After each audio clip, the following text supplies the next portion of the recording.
Has this ever happened to you? Arriving at a brand new school in a brand new neighborhood on the first day? You don't know a single person. You want to get acquainted, but you don't quite know how to go about it. You decide to wait a while and see what happens. Hey, there's a new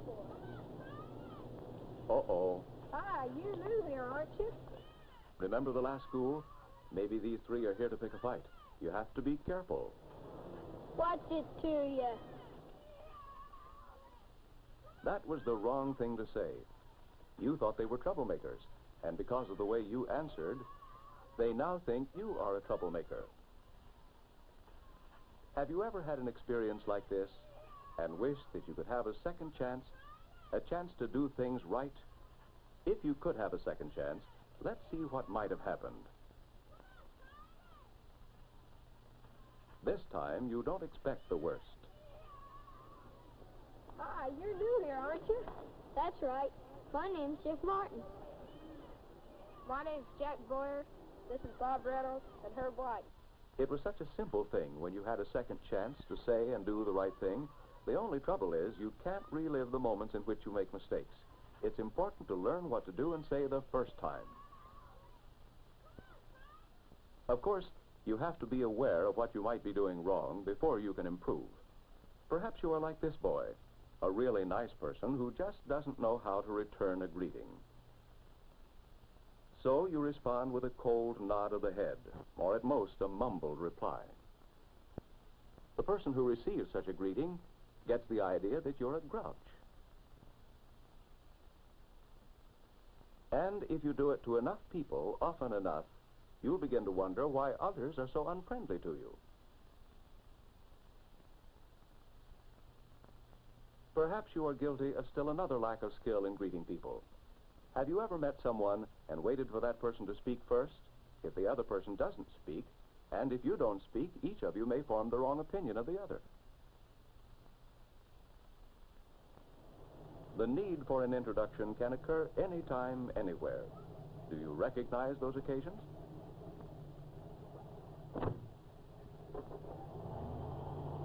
I thought you might like a ride home. I sure do. I hate to wait for the bus. I don't believe I've met your mother, Mary. Oh, this isn't my mother. This is Mrs. Fredericks, our next-door neighbor. Oh. If you fail to introduce people, you can't blame them for jumping to the wrong conclusion. It can be embarrassing.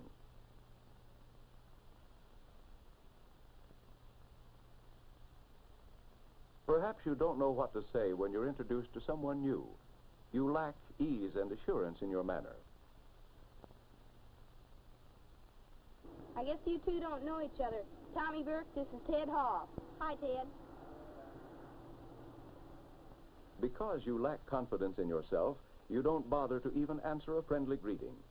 If you are like this boy, or if any of these difficulties in exchanging greetings or introductions apply to you, it should be clear that you need to improve your ability.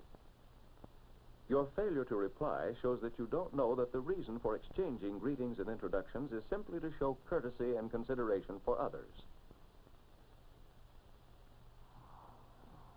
The situation determines the type of greeting or introduction, formal or informal, that you should use.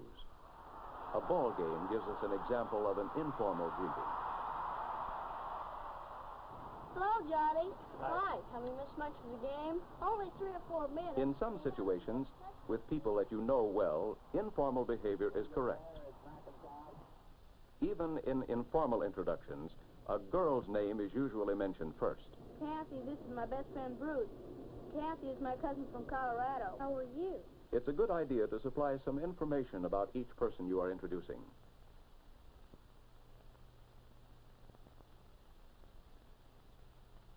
You use the formal type of greeting or introduction in situations that are outside your family or circle of very close friends.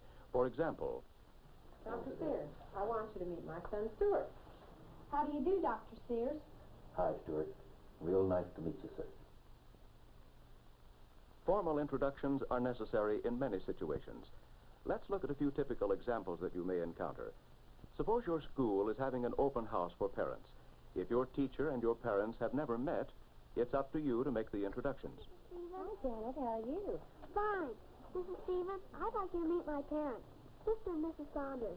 How do you do? I'm very glad you It's proper to mention first the name of the person you wish to honor. Since the teacher is outside of your family, her name is mentioned first. Your parents and your teacher have a common interest to discuss, your education. In other situations, however... Dad, I'd like to introduce you to Tommy's father. Mr. Carson, this is my father, Mr. Perry. How do you do?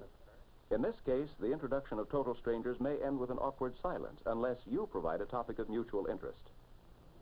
Tommy Carson plays first base on our ball team, Dad. Well, he must be the boy that set up that double play last Friday. Say, for a boy his age, he's quite a ball player. Well, I guess it runs in the family. I've always been a fan and used to play some in the old days. Was that so? With your help, even total strangers can find something to talk about. When making formal introductions, you should observe several rules of courtesy. Mr. Gator, I'd like to introduce my friend, Steve Bailey. When introducing a young person to an older person, you should show respect for age by saying the older person's name first. If one of the persons you are introducing is a person of distinction, you should honor him by mentioning his name first. Judge Parker, this is my cousin, Susan Drake. Well, hi, Susan. Are you going to school this morning? Someday, perhaps very soon, you will have the opportunity to introduce someone to your class or to some other large group of people. But it's a very special treat. Jimmy has brought a visitor to our class. Jimmy, would you like to introduce our visitor? Yes, please.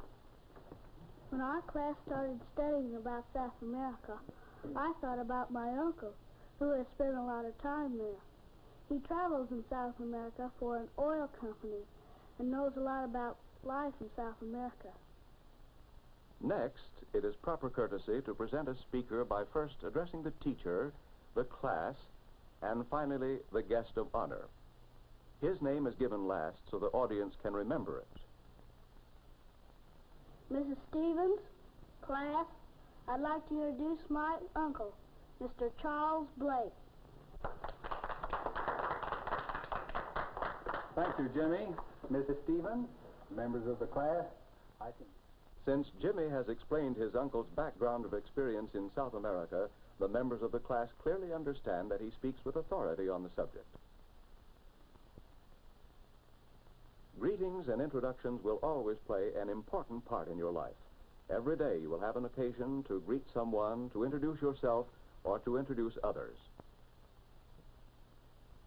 Here are some basic rules to help you. Be sincere. If someone says hello, do what is natural. Say hi or hello right back to him. If you feel that you should show more respect, answer a greeting with, how do you do? In introductions, be sure to speak each person's name clearly. If you don't understand, ask that the name be repeated. If you are introducing yourself, add some personal identifying remark. The same rule applies when introducing other people. It helps people remember as well as start the conversation. When introducing strangers, try to make a remark that will help to start a conversation.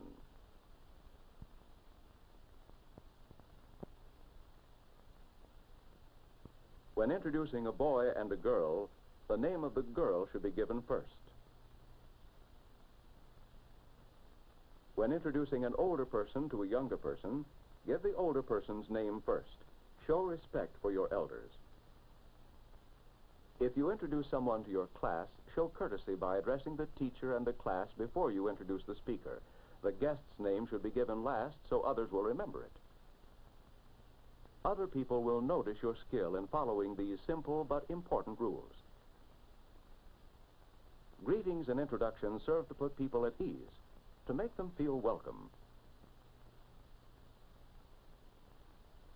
You will be admired if you master the simple skills of exchanging greetings and introductions.